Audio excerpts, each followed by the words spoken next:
A paz do Senhor Jesus. Porque tantos cristãos não serão levados no arrebatamento? Eu queria orar ao Senhor. Senhor Jesus, peço a inspiração, o espírito da profecia, que venha sobre a minha vida, Senhor Jesus, tua graça, o teu poder, e fala, Senhor Jesus, com o teu povo, fala com a tua noiva, fala com todos, Senhor Jesus. Eu te peço e eu te agradeço pela tua bênção, em nome do Senhor Jesus. Amém. Em primeiro lugar, meu irmão, minha irmã, eu estou me dirigindo a pessoas que creem no arrebatamento da igreja. Ultimamente, muitos mestres, muitos líderes têm ensinado contra a realidade deste evento. Muitos mestres respeitados. E alguns deles eu, com certeza, pessoalmente respeito, como instrutores bíblicos, teólogos de muito respeito, e os respeito plenamente. Mas muitas vozes na igreja têm se levantado contra a realidade deste evento, o harpazo, o arrebatamento da igreja. Eu não entendo muito por quê, porque esse é um evento que está explicitamente descrito na Escritura, principalmente nas cartas do apóstolo Paulo. Eu diria que exclusivamente nas cartas do apóstolo Paulo. Tá? Ele é mencionado explicitamente, diretamente, como no caso de 1 Tessalonicenses 4, 16, 17, 18, 2 Coríntios 15, 50, 54. É uma doutrina que faz parte do fundamento do Evangelho. É uma doutrina, como eu disse antes, essencialmente paulina, né? Mas se trata de uma revelação dada ao apóstolo Paulo para ser passada à igreja. Eu não sei o porquê que tantas pessoas agora estão duvidando desta mensagem, da realidade deste evento. Os pós-tribulacionistas também creem no arrebatamento, só que eles dizem que o arrebatamento vai acontecer no fim da grande tribulação, o que não faria nenhum sentido. Eles se baseiam nisso através da escritura, né, de Mateus, capítulo 24, o sermão profético de Jesus, onde aparece ali vamos dizer assim, o arrebatamento no final do capítulo, depois da grande tribulação, no final da grande tribulação. Mas veja bem, no harpazo, no arrebatamento dos escritos de Paulo, em primeiro lugar, a revelação do arrebatamento foi dada ao apóstolo Paulo. Deus não revelou o arrebatamento antes disso. Então, aquele evento que acontece no final do capítulo 24 de Mateus, eu não acredito que seja o mesmo evento citado em 1 Tessalonicenses 4,16 e 2 Coríntios 15, 50, 54. Por quê? Em primeiro lugar, no arrebatamento da revelação dada ao apóstolo Paulo, a participação dos anjos, a interação dos anjos se dá apenas no anúncio, né, no alarme, na trombeta. Mas não há necessidade dos anjos virem remover pessoas, buscar pessoas. Eu não estou dizendo que isso não vá explicitamente acontecer. Mas eu não creio que vai ser assim, de um modo geral, vamos dizer assim, Porque o Espírito Santo estará na terra, está na terra com a igreja, e esse será o seu último mover na igreja. Ele vai se mover da igreja e elevá-la ao encontro do Senhor nos ares. Por isso que no final do livro do Apocalipse existe o termo: o Espírito e a noiva dizem, vem. Porque o Espírito vai se mover na noiva preparada, na noiva adornada, e vai elevar a noiva ao encontro do Senhor nos ares. E não haverá mais mover do Espírito na terra após o arrebatamento. Haverá unção, haverá pessoas como os 144.000, as 2 testemunhas ou alguma outra que a Bíblia não menciona, receberão unção, autoridade, semelhante aos profetas da antiga aliança, Moisés, Elias, para realizar vamos dizer assim, um propósito de Deus, uma obra de Deus aqui na terra, nesse período da grande tribulação. Mas o Espírito vai se mover, vai se elevar, não haverá mover do Espírito. Por isso que nesse arrebatamento, que é muito semelhante, realmente vão acontecer isso, separações, né, como diz lá, estando 2 no campo, um será tomado, outro será levado, estando 2 na moenda, uma será levada, outra será deixada. Realmente no arrebatamento que o apóstolo Paulo ensina, haverá eventos assim. Mas aquele arrebatamento descrito no final do Evangelho, no sermão profético, né, de Mateus 24, ele tem um intercurso de anjos. Há necessidade que os anjos venham levar as pessoas, porque não haverá um mover propriamente do Espírito nesse período. Por isso, também já adianto a necessidade muito grande do cristão se aprofundar na obra do Espírito, porque o arrebatamento da igreja, o arrebatamento pré-tribulacionista, será o último mover do Espírito na igreja. Então é preciso intimidade, estar profundamente, como é que eu vou dizer, estar aprofundado, né? Se aprofundar na obra do Espírito Santo. Amém? Olha, vamos lá. Desde a revelação em visão dada a Olav Rod, missionário norueguês, em 1952, que foi publicada e radiofonizada, aquela era a mídia da época, né? E distribuída em forma de LPs, inclusive aqui no Brasil houve uma tradução intitulada A Última Trombeta. Desde essa primeira grande revelação dada à igreja, eu creio nos dons espirituais, no dom de revelação, no dom de visão, de sonhos, de revelação, creio, em nome de Jesus. Desde esse período e até anteriormente, Deus nos alerta para o grande número de cristãos que serão deixados para trás, que serão vomitados, conforme Apocalipse 3, 15 a 16, né? A carta à igreja de Laodiceia, onde o Senhor Jesus diz: eu conheço as tuas obras, sei que não és frio nem quente, quem dera fosses frio ou quente, mas assim porque és morno, vomitar-te-ei da minha boca.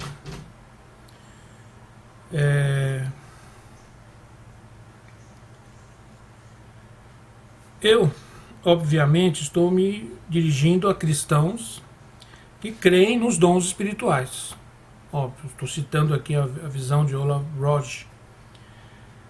Cristãos que creem na profecia de Joel 2, 28, 29. Acontecerá nos últimos dias que derramarei do meu espírito sobre toda a carne. Vossos filhos e vossas filhas profetizarão. Vossos jovens terão visões e sonharão os vossos velhos. Os vossos velhos, e até sobre os servos e as servas derramarei do meu espírito naqueles dias e profetizarão. Nós temos visto na internet canais dedicados à revelação, a revelação do Espírito Santo através de sonhos e visões, principalmente a respeito do arrebatamento, da grande tribulação. Eu creio, meu irmão, minha irmã. E quanto mais simples for aquela pessoa que está ali fazendo aquele vídeo, alguns até tropeçam no português, mas quanto mais simples a pessoa, mais eu creio na realidade em que o Senhor, né, está falando com os mais simples do seu povo. Assim como o Senhor Jesus disse: graças te dou, Pai, porque escondeste estas coisas dos sábios, dos entendidos, dos teólogos, e as revelaste aos pequeninos. Assim é, porque assim te foi conveniente, assim te aprouve. Então eu creio nesses canais, muitos desses canais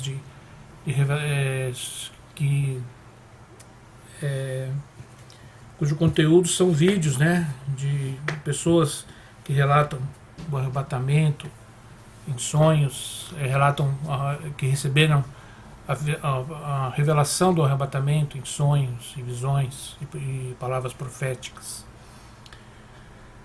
Existem até muitos filmes gospel abordando esse tema, né, o tema do deixados para trás. Muitos filmes, né? Nós temos aquela série Deixados para Trás, baseada nos livros lá do escritor cristão Tim LaHaye, e até uma produção hollywoodiana, um remake, né, desses filmes baseados no livro de Tim LaHaye, com uma produção, né, bem cuidada, ali com atores famosos como Nicolas Cage, tá? Há decididamente uma preocupação muito grande da parte de Deus de nos alertar quanto a esta verdade. Qual a verdade? Muitos dos que se dizem seguidores de Jesus não serão levados no arrebatamento. Isto é preocupante e é assustador. Se muitos cristãos não estão devidamente preparados para o arrebatamento, muito menos para a grande tribulação. O que vai acontecer depois do arrebatamento será por demais devastador, será por demais terrível para os homens, para os seres humanos, de uma forma geral.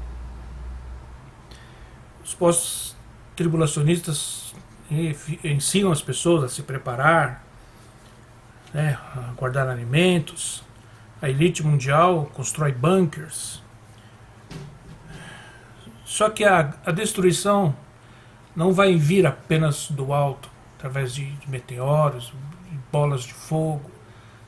A destruição também vai vir debaixo da terra, do núcleo da terra. O núcleo da Terra estará em ebulição, vulcões vão entrar em erupção, novos vulcões serão formados repentinamente, porque aquela energia do magma, da lava, do núcleo da Terra vai explodir para cima, vai acabar com esses bunkers. Simplesmente isso. Será um tempo extremamente difícil, o período da grande tribulação. Haverá muita violência. Os demônios serão liberados do abismo, serão liberados das regiões celestes, vão cair sobre a terra. O Apocalipse fala sobre isso. As pessoas vão enlouquecer, vão se tornar extremamente violentas, cheias de ódio, ou então intensamente depressivas. Haverá muito suicídio, numa escala nunca vista. Uma violência numa escala nunca vista. A violência não será restrita a guerras, a conflitos, que é como muitas vezes acontece do outro lado do planeta. A violência chegará na porta das nossas casas, encherá as nossas ruas. Haverá muito caos, muito tumulto, muita violência, um tempo extremamente complicado. Os dias serão tenebrosos, serão escuros, serão sombrios. Será realmente muito difícil. Um motivo a mais, então, para a gente procurar saber. Saber o quê? saber por que tantos cristãos ficarão para trás. É preciso saber. Eu separei aqui quatro pontos, o mais abrangente que foi possível, mas eu recomendo você a ler o Salmo 15, a ler o Sermão do Monte, o Evangelho de Mateus, capítulo 5, 6 e 7. Leia esses textos, meu irmão, minha irmã. Não tenha preguiça de ler a Escritura, é importante. Leia os 4 evangelhos, aprenda aquilo que agrada ao Senhor Jesus, o tipo de postura que Ele gosta de ver em nós, que o agrada. Isso é importantíssimo. Será importantíssimo, fundamental na hora do arrebatamento, quando o harpazo vier a acontecer. Bom, o primeiro grupo de cristãos, vamos dizer assim, que não será arrebatado, ou pelo menos a maioria deles talvez não seja, são os cristãos legalistas, o legalismo religioso de uma maneira geral. O legalismo religioso ele é potencialmente e especialmente perigoso, pois gera uma ilusão de que a pessoa está preparada para o arrebatamento, mas na verdade ela não está. Veja bem, o Senhor Jesus falou que vai vomitar os mornos, né? Eu vou explicar um pouco o que seria um mornidez, mas com certeza cristãos legalistas e que pertencem a essas denominações rigorosas, eles poderiam ser chamados de tudo, menos de mornos. Eles são extremamente fervorosos, né? Porém, isto é uma grande ilusão, é um grande engano. O fervor espiritual ele não está ligado ao cumprimento de regras rígidas, subida a montes, ou mesmo a pessoa passar muitas horas em oração, apreciar os dons espirituais. O verdadeiro fervor espiritual não está diretamente ligado a isso. Ele está ligado ao coração, ao caráter. Cristãos legalistas apreciam os dons do Espírito, mas não dão a mínima, vamos falar assim. Não dão a mínima para o importante princípio do fruto do Espírito, que está ligado ao caráter de Cristo, está ligado à prática do Evangelho puro, princípios básicos como perdão, amor ao próximo, humildade. Tente ensinar crentes legalistas, tente passar para eles esses princípios e você vai entender a problemática. Eu já tive que lidar com esta questão. Para você ensinar a palavra de Deus, você tem que ser extremamente didático. Tem que fazer a pessoa pensar, tem que fazer a pessoa ligar os pontos, né? Só que igrejas legalistas ou cristãos legalistas têm uma dificuldade extrema de prestar atenção, de estudar a Bíblia. Não são todos, mas eles têm uma enorme dificuldade de se concentrar, escutar um ensino bem didático, bem compassado, bem minuciosamente preparado. Eles não têm paciência para isso. Eles gostam de gritos, eles gostam que o pregador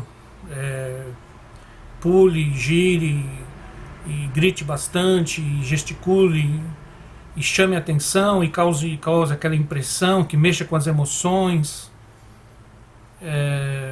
Eles estão acostumados com isso e eles não suportam um ensino da palavra. Por isso que eles têm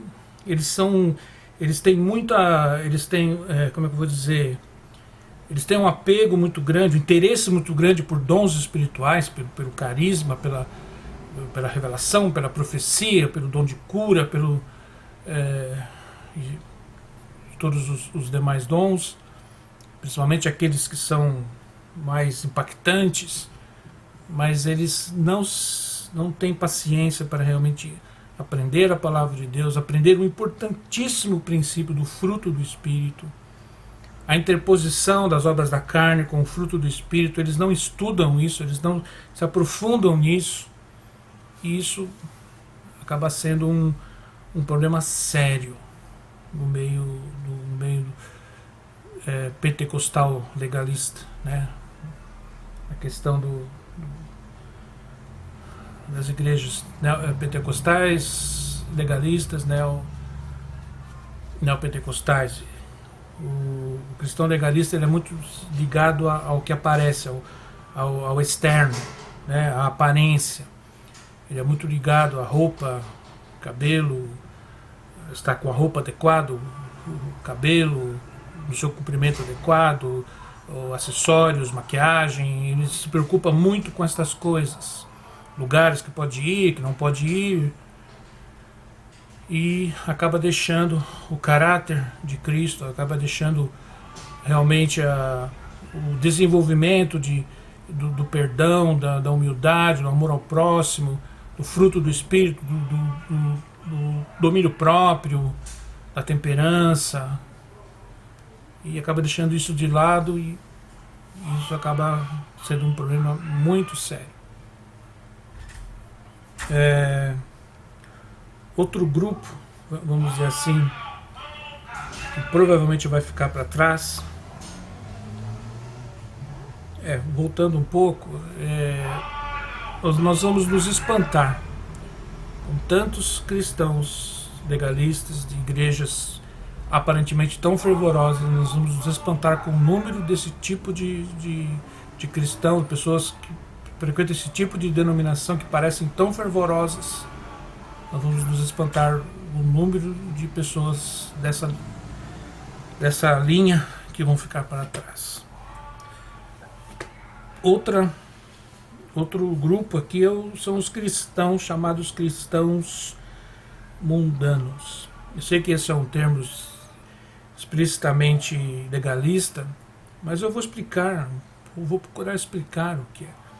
As pessoas realmente não sabem o que é mundo, não sabem o que é o verdadeiro mundanismo. Eles acham que o mundanismo tem como eu disse antes, né, em relação aos cristãos legalistas, o mundanismo tem a ver com roupa, cabelo, maquiagem, acessórios, lugares que você vai e tudo mais. O mundanismo é algo muito mais implícito, muito mais que está muito mais no coração de cada um, daquilo que está no coração de cada um, do que propriamente em hábitos e costumes externos. Cristãos mundanos, eles são mornos, no sentido de que a vida espiritual deles gira em torno das atividades da denominação. Eles não têm vida espiritual fora do templo. Eles oram no templo, adoram no templo e têm contato com a palavra só no templo. Fora do período do culto, na maioria das vezes aquelas 1h30, 2 horas do culto de domingo, eles vivem um cotidiano absolutamente igual aos, vamos dizer assim, aos incrédulos. Estão preocupados apenas com os cuidados dessa vida, como o Senhor Jesus disse, o trabalho, o entretenimento, o entretenimento caseiro, né, da TV, da Netflix, do futebol na TV, da transmissão futebolística, dos esportes, ou com o entretenimento fora de casa, o shopping, o fast food, o cinema e outras coisas mais, entende? Por isso que ele é morno. É lógico que ele não frequenta baladas, não fica bêbado, não usa drogas, não pratica sexo ilícito, mas também ele vive longe da embriaguez do Espírito Santo, ele vive longe da plenitude do Espírito Santo. Ele não busca intimidade com Cristo na oração, na adoração, não conhece a voz do pastor, a voz de Jesus. Ele diz que ama Jesus, mas ele nem sequer o conhece. Como é que você vai amar alguém que você não conhece, que você não convive, que você não tem intimidade com ele, que você não busca? O seu cristianismo é um cristianismo de denominação, é um cristianismo de costumes religiosos, de rituais religiosos. O seu cristianismo é um cristianismo da instituição, não está presente na sua vida, dentro de casa, no trabalho, em outros lugares. Então esse grupo realmente vai ficar para trás. São mornos. Jesus será obrigado, ele não quer isso, mas ele será obrigado a vomitá-los da sua boca. Outro grupo são os cristãos que são escravos do pecado. Eles nunca experimentaram o poder libertador de Cristo. O Senhor Jesus falou: quem comete pecado é escravo do pecado, mas se o Filho vos libertar, verdadeiramente sereis livres, conhecereis a verdade vos libertará. Está lá no capítulo 8 do Evangelho de João. Então, cristãos presos, escravos do pecado. Não estou dizendo que para ser arrebatado tem que viver já numa perfeição, sem erros, sem nenhum pecado. Mas você não pode ser dominado pelo pecado. Que o pecado, não haja domínio do pecado sobre você. Isso é o que ensina o Evangelho. Você pode vir a errar, mas o pecado não é um senhor na sua vida, ele não te domina, ele não dita as regras da sua conduta. Tem muitas pessoas que conhecem, têm contato com o Evangelho, têm contato com a Palavra de Deus, com a igreja, mas não abandonam a fornicação, não abandonam o adultério, o roubo, a corrupção. Isso acontece muito em igrejas neopentecostais. A ênfase lá não é o Evangelho de Cristo, mas é o sucesso financeiro, o sucesso empresarial, tal. Então, para eles, o maior sinal de que você está vivendo uma vida espiritual sadia é que você esteja prosperando em todas as áreas. Então, muitos cristãos continuam escravos do pecado.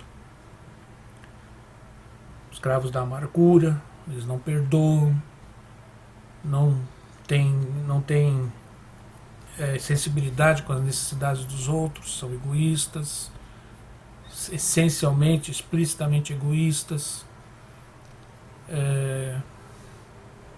Outro grupo de cristãos são os cristãos infrutíferos, que não dão frutos para o reino de Deus.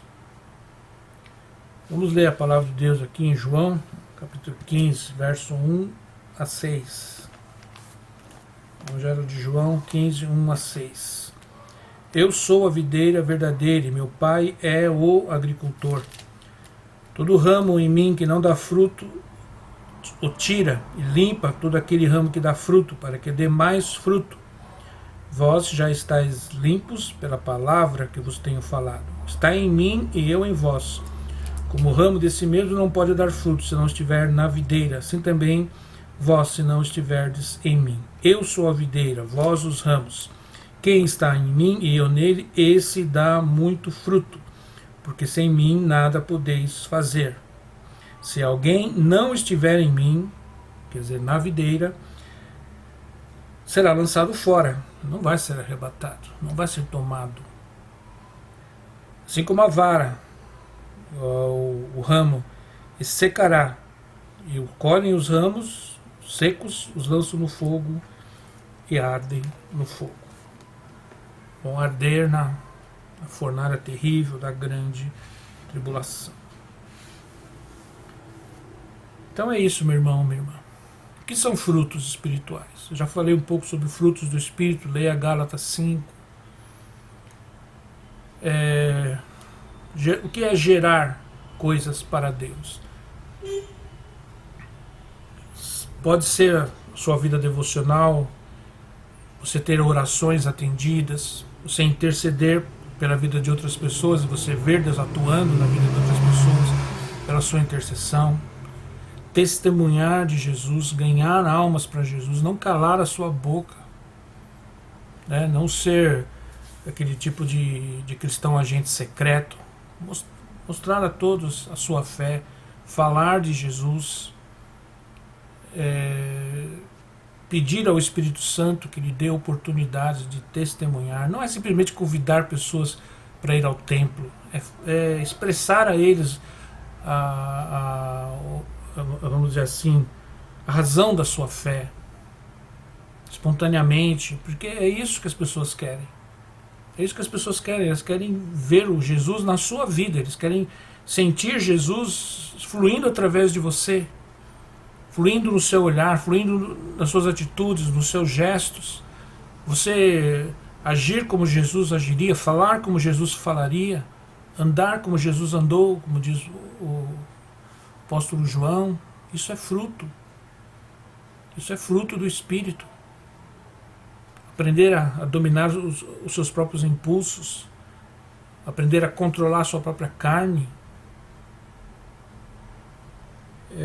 não se vingar, não falar mal das pessoas, não se envolver em falatórios, fofocas, maledicências, procurar sempre ajudar os outros, levantar as pessoas, não derrubá-las, humilhá-las com falatórios e coisas assim. Bom, meu irmão, seria mais ou menos isso. Eu também tenho que vigiar, que me vigiar. Se eu não praticar essas coisas que eu estou falando aqui, eu também vou ser deixado de lado, vou ser vomitado, vou ser deixado para trás. Então, cuidado, meu irmão, minha irmã. Vamos nos aproximar de Deus, vamos nos chegar a Cristo. Se você tiver necessidade de se arrepender, se arrependa. De confessar pecados, falhas, confesse. Vá a Jesus com humildade. Trate as pessoas, que o seu tratar com as outras pessoas não seja arrogante, seja humilde. Amém? Deus abençoe sua vida, que eu possa ter sido útil para o Espírito Santo e para você. Amém? Deus te abençoe.